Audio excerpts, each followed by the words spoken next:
Welcome ma'am. So nice to have you on the show. Thank you so much. So sweet. Anand Nag ಅವ್ರ ಶ್ರೀಮತಿಯವರು, ಖ್ಯಾತ ನಟಿ ಗಾಯತ್ರಿ ಅವರು ನಮ್ಮ ಜೊತೆ ಇದ್ದಾರೆ.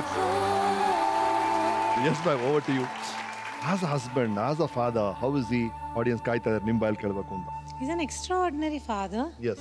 Very concerned, very loving, Yes. very affectionate. ನನ್ನ ಮಗಳನ್ನ ಬೆಳೆಸಬೇಕಾದ್ರೆ he was involved in everything. Okay. Never forcing her to do anything. ಯಾವತ್ತೂ ಒತ್ತಡ ಇಲ್ಲ. ಹೀಗೆ ಮಾಡಬೇಕು, ಹಾಗೆ ಮಾಡಬೇಕು, ನೀನು ಹಿಂಗೆ ಸಾಧಿಸ್ಬೇಕು, ಹಂಗೆ ಸಾಧಿಸ್ಬೇಕು. So very liberal, very progressive, very open-minded as far as women are concerned. Yes, that's right. You know, so I think he's an extraordinary father.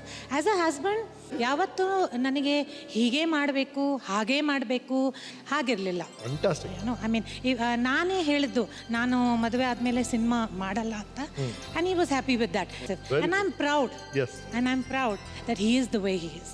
Yes. ನಾನು ಅವ್ರ ಬಗ್ಗೆ ಒಂದು ಹೇಳಬೇಕು ಅಂದ್ರೆ, ಹೇಳಿ ಸರ್. ಅದು ನಾನು ಭಾಳ ಅಂದರೆ ಸಿನಿಮಾಗೆ ಬಂದ ನಂತರ ನಾನು ಆಗಲೇ ನಿಮ್ಗೆ ಹೇಳಿದೆ ಅಟ್ ಎ ಪಾಯಿಂಟ್. ಅಲ್ಲಿಂದ ಆಶ್ರಮದಿಂದ ಮಾತಾಜಿಯವರ ಆಶೀರ್ವಾದ ತಗೊಂಡು ಹೋದ ಮೇಲೆ ಹಿಂತಿರುಗಿ ನೋಡಲಿಲ್ಲ. ಹೌದು ಹೌದು. ಹಣದ ಕೊರತೆ ಎಂದೂ ಆಗಲಿಲ್ಲ, ಹಾ. ಆದರೆ ಹಣ ನಿಲ್ತಿರ್ಲಿಲ್ಲ. ಆದರೆ ಇವಳು ಬಂದ್ಮೇಲೆ ನನ್ನ ಜೀವನದಲ್ಲಿ ಹಾ. ಹಣ ಸ್ವಲ್ಪ ನಿಲ್ಲೋಕೆ ಶುರುವಾಯ್ತು. ವಾವ್. ಅದಕ್ಕೆ ಮೇಡಮ್, ನಾನು ನಮ್ಗೆ ಹೇಳ್ಕೊಡಿ ಮೇಡಮ್, ಹೆಂಗೆ ಅಂತದು ದಯವಿಟ್ಟು ಹೆಂಗ್ ನಿಲ್ಸೋದು ಹೇಳ್ಕೊಡಿ ಮೇಡಮ್. ಯಾಕಂದ್ರೆ ಹಣ ನಿಲ್ಲೋಕೆ ಶುರುವಾಯ್ತು. ಹಾ.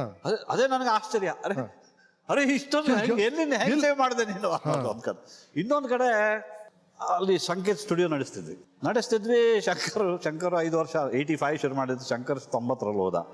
ನಂತರ 5 ವರ್ಷ ನಾನೇನೋ ಹಾಗೆ ಹೀಗೆ ಒದ್ದಾಡ್ಕೊಂಡು ಮಾಡ್ತೀನಿ. ಅಷ್ಟರಲ್ಲಿ MLA ಶಿಪ್ ಬಂತು, MLA ಆದೆ. ಏನೋ ಮಂತ್ರಿ ಆಗೋ ಅಷ್ಟರಲ್ಲಿ ನಾನು ಹೇಳಿದೆ, ಇದು ಯಾಕೋ ಸರಿ ಹೋಗ್ತಾ ಇಲ್ಲ, ನೀನು ನೋಡ್ಕೋಬೇಕು, ನೋಡು ನೀನು ಹಂಗಾರು ಮಾಡಿ.